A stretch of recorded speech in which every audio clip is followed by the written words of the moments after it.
Maggie Quinn and Jack Russo are inseparable best friends who co-host their own radio show. When their partners break up with them on the same night, things from their past start coming up. Maggie is ready for the day before her alarm even rings, and gets her coffee to go. Jack is still in bed and struggles to get breakfast. She reaches the 98.8 FM Breeze office before time, to practice her vocals. Their producer Deb asks for Jack, since they're running late, but Maggie is sure he will turn up. For their radio show, Windy City Wake Up with Jack and Maggie, Maggie welcomes listeners from Chicago who are tuning into their channel. Jack arrives just in time to introduce himself after her, and mouths an apology for being late. They get into a friendly banter about him being hungover on December 26th after he played music for his family all night. He claims he has stage fright, which is why he can't play for the listeners, and asks about her Christmas instead. She spent a quiet one building a snowman, and wonders how his mom liked the present she picked out for him. He doesn't like her outing him on air, but his mom already knows Maggie has been picking out her present from him since they were 15. Jack pretends to be disappointed, but he's looking forward to that night more. Maggie clarifies that their families meet every year the day after Christmas for a dinner at the Magnolia, which both their fathers own. She asks if he's bringing Serena to the dinner, but he thinks it's only been 3 months, and he doesn't want to rush into anything.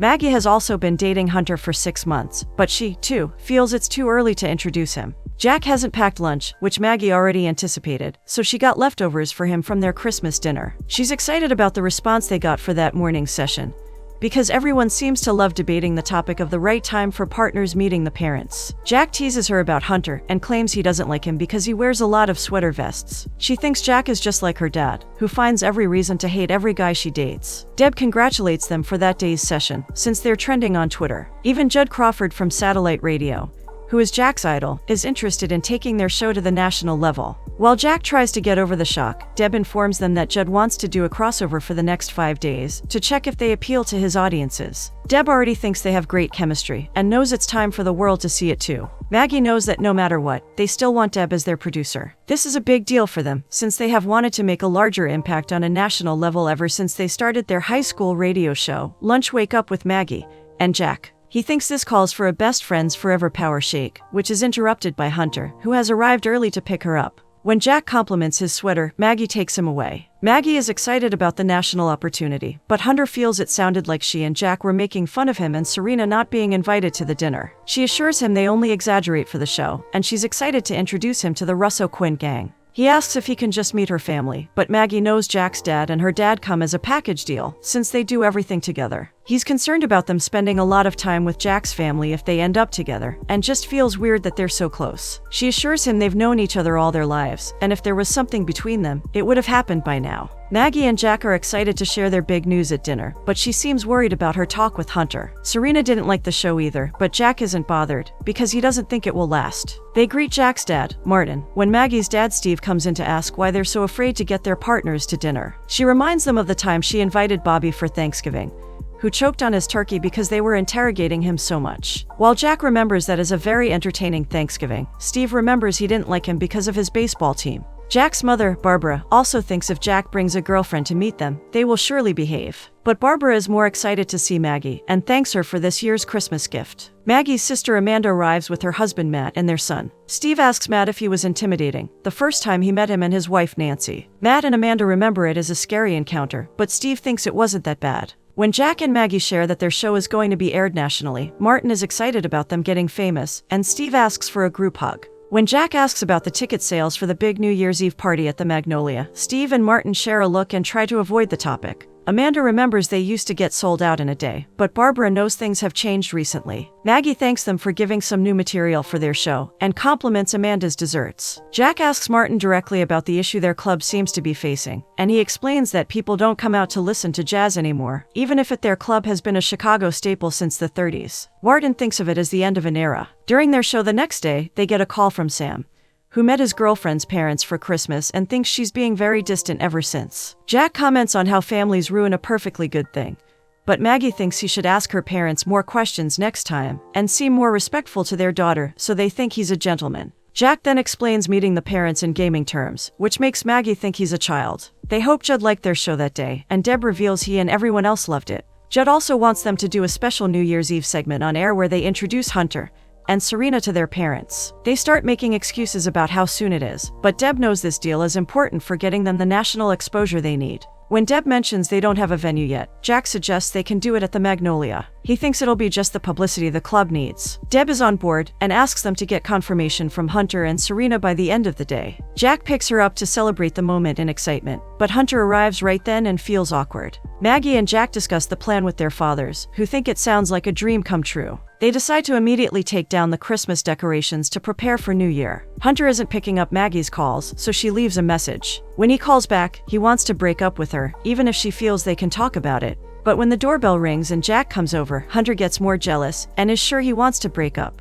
When she's still trying to deal with the fact that she got dumped, Jack informs her that Serena broke up with him too. Maggie has heard about getting dumped on call, but he is more concerned about the New Year's Eve party and missing their big break. She wants to call Deb, but he suggests they can hire actors to play Hunter and Serena. She knows that won't work, because Hunter's photo is all over her social media. Maggie notices how unbothered he is about his breakup with Serena. She still thinks that for two people who make a living out of giving dating advice, their own relationships suck. Jack comes across a funny tweet about a fan thinking he and Maggie should be together. Maggie knows their fans always ship them, which gives Jack the idea that instead of Hunter and Serena, they can reveal at that party that they're together to their parents. He knows their fans will love it, and it'll be amazing for the ratings, but she is worried about their lie getting caught. Jack suggests that after they reveal this nationally, they can tell people they decided to remain friends. He knows they have always dreamt of having a national show, and this is a huge opportunity they can't afford to miss. He also knows Magnolia needs all the publicity it can get, so Maggie also agrees to go along with it.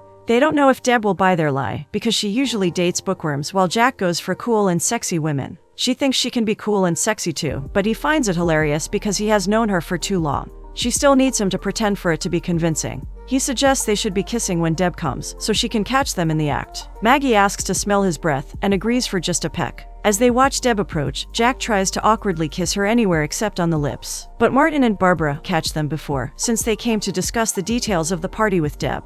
They're all shocked and want some answers. When Maggie and Jack claim they broke up with Hunter and Serena, Barbara and Martin are very excited about them being in love, since they always knew this day would come. Jack also explains that they were pushing away their feelings for each other so much that they couldn't control it. Deb knows their fans will love this, but Maggie insists no one can know about it till the big reveal at the party. Barbara and Martin come over to hug them and want to tell Steve, but Jack is scared, and is sure he'll get angry and beat him. Maggie feels bad about how excited everyone is, and wonders how they'll feel when the truth gets out.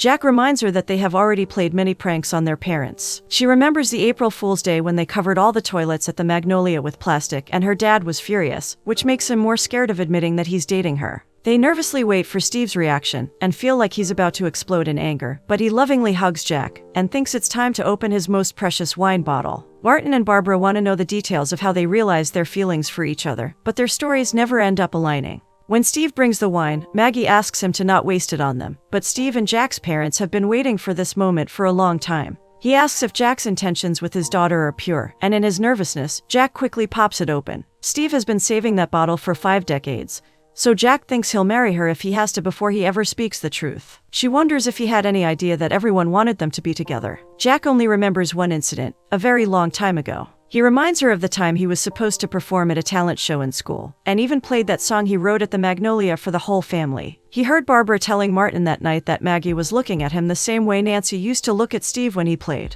Maggie feels uncomfortable about this, but Jack is sure they were making a big deal out of nothing. Maggie still hopes he will play again one day, but after he ran away in the middle of the talent show, he decided he's going to stay away from performances. During their show the next morning, they inform the listeners about ticket sales at the Magnolia for the party, and announce that they'll be introducing their significant others to their parents. They learn from Deb that Judd is so happy with the numbers that he wants them to come to a cocktail reception. She has also told Judd about them dating, since he doesn't like surprises, but he's even more excited now, because he's sure everyone will be buzzing about this. They've also printed out the flyers, and they're going to be streamed on social media. They're happy to do anything for Judd, and when they go for coffee, Jack is excited for the first time about what he'll wear. Maggie gets distracted when she sees Hunter sitting there with another woman. Jack follows her outside to assure her she's one of a kind, but this encounter with Hunter makes her feel like she's easily replaceable. Maggie is moping on the couch when Jack comes over with a sled and hot chocolate to take her to her favorite spot. He refuses to let her mope around, and reminds her of all their memories related to the sled. They keep going up and down the hill with the sled, and enjoy hot chocolate afterwards. She thanks him for that day, and remembers that he can also be sweet sometimes. As she discusses how much fun she had, Amanda can tell Maggie is smitten.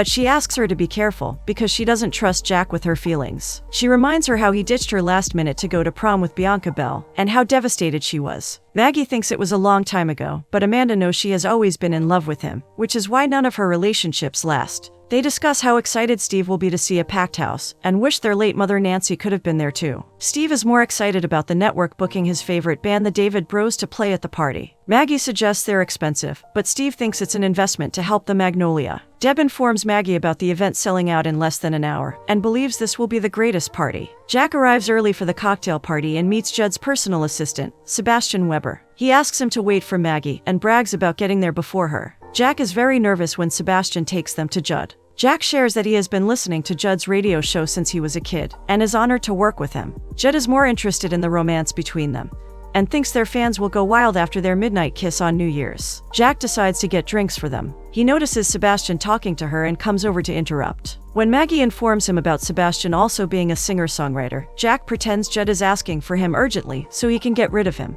Maggie hears the song Steve played for them before the bar opened, and Jack asks her for a dance, so they remember how they used to dance as kids. Judd thinks he already sees a partnership for them if things go well on New Year's Eve. This is everything they ever wanted, and they feel like their dreams are finally coming true. Jack offers to make her favorite homemade Hawaiian pizza if she accompanies him to the Magnolia. With the party so close, Maggie thinks her mom would be very proud of the place. He remembers it's been 5 years since she passed, and thinks family dinners aren't same without her, because she was the only one who laughed at his jokes. Maggie knows she always had a soft spot for him, and decides they can do the annual memorial tradition for her the next day at her place. She's glad she hasn't thought about Hunter since they went sledding, and is surprised he's not even a little upset about Serena. He claims he wasn't in love, so it didn't matter. When she asks if he has ever had his heart broken, he remembers the time Bianca dumped him the summer before college, and he stayed in bed for 2 weeks with Maggie force-feeding him. They've been through a lot together, but he doesn't know if she has had her heart broken. She admits it happened once, a very long time ago, but doesn't reveal a name. Maggie is nervous since she has never had a midnight kiss on New Year before, and she's terrified of doing it in front of so many people. He suggests they should practice it so it doesn't seem forced,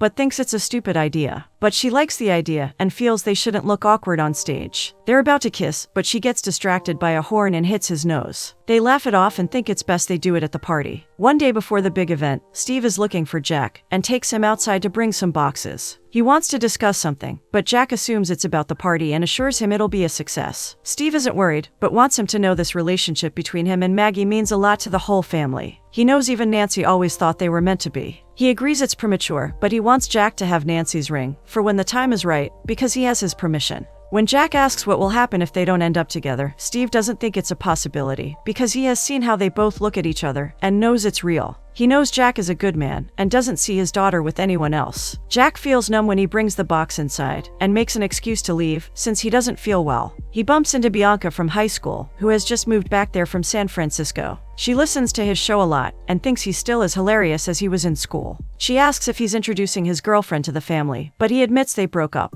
She wants to catch up with him over drinks, and even if he hesitates, he decides to go with her. Maggie has prepared snacks for them and waits for Jack to come while he's at the bar with Bianca discussing their school days. She feels bad about asking him to prom since she knows he had a pact with Maggie. She even heard her crying in the bathroom after he told her he couldn't go to the prom with her. Jack is surprised Maggie was upset because she told him she was fine with it, but Bianca doesn't get why he is the only one who didn't know Maggie was in love with him. Bianca explains that she broke up with him because she realized he loved Maggie too. She reminds him of the talent show song he wrote, since she glanced at the lyrics, and is sure he wrote it for Maggie. When she wonders how Maggie is, since she heard her mom passed away a few years ago, Jack feels like an idiot, because he was supposed to meet Maggie an hour back for her mom's memorial. He keeps knocking on Maggie's door and apologizes for losing track of time, but she's sleepy and wants him to leave. He still thinks they can watch the movie, but she reminds him they have a show in the morning before their big party. When she asks what he was doing that made him forget, he admits he bumped into Bianca and they were catching up. She feels stupid about getting fooled by him twice, but he thinks if this is about the prom, she should know he would never do anything like that again.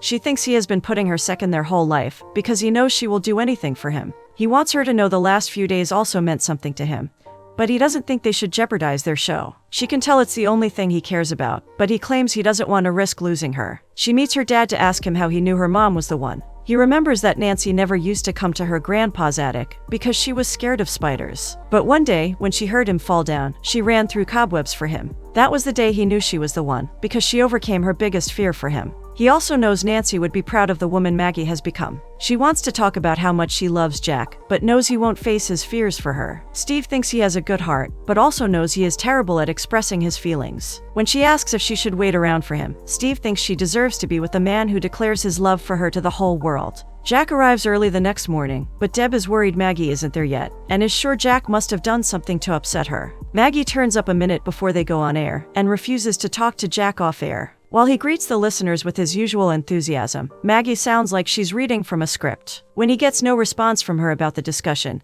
he moves on to their first caller. The caller doesn't understand why they're making a big deal about first meetings, when he introduced his wife to his parents within a month. When Jack asks how he knew she was the one, he explains that the thought of losing her was scarier than committing to her. Jack tries to talk to Maggie after the show, but she thinks they can meet that night, if he remembers to show up. She runs into Hunter at the coffee shop, who has been listening to her show, and wonders if she's introducing someone else to her parents. She asks about the girl she saw him with, which he explains was his sister Madison. She apologizes for assuming, and asks if he wants to have coffee together. She feels bad about leading him on when she was clearly trying to hide her feelings for Jack, and he's glad she's finally admitting it. She used to think her feelings would go away if she was with someone like Hunter, but they agree they can be friends now. Jack watches her with him, and goes to the Magnolia to talk to Martin. He discusses his fight with Maggie, and feels like he might be losing her, since he took her for granted. Martin thinks he should do something special to show how much she means to him, and when he looks over at the guitar, he gets an idea. Judd wonders why Jack and Maggie are late to their own party, but Jack soon turns up in high spirits. When Deb leaves to look for Maggie, Judd offers him his own separate show, since Maggie also agreed to do one.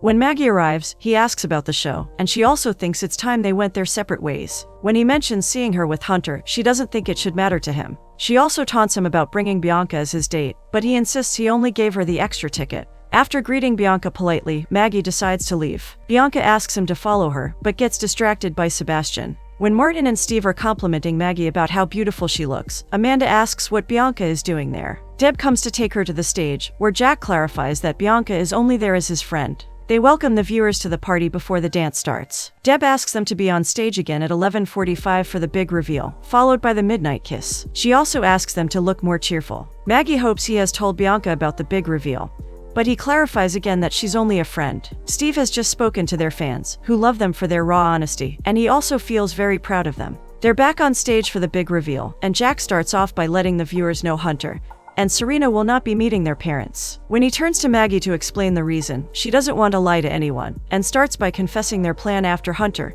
and Serena dumped them. During this whole process, she confesses that she started believing in the lie, because it was never a lie to her. When she leaves the stage, Deb wants to cut to commercials, but Judd thinks this is good drama and wants to keep rolling. Jack admits he wanted to trick everyone into believing they're together, but his plan backfired when he realized that Maggie is the one for him. He feels she's more important than any career move, and even rejects Judd's offer for a solo show, because he confesses his love for her, and apologizes that it took so long for him to realize it. He also brings out the guitar to play the song he wrote in high school for Maggie. After his performance, he asks her to be his midnight kiss. He helps her get on the stage, and she can't believe he faced his fear and rejected a job from Judd for her. Jack knows he's never been so sure of anything else in his whole life, and as the countdown begins, they get ready for their magical midnight kiss. Jack is excited he went through cobwebs for her, and Maggie also admits she doesn't want to do a show without Jack. Judd agrees they should do it together, and welcomes them to the team. 1 year later, he thanks her for giving him the best year of his life. He points her to a special picnic basket he prepared for their anniversary. When she's busy, he bends down on one knee and brings out her mom's ring. He asks her to sled with him for the rest of his life, and she doesn't take any time before agreeing to marry him.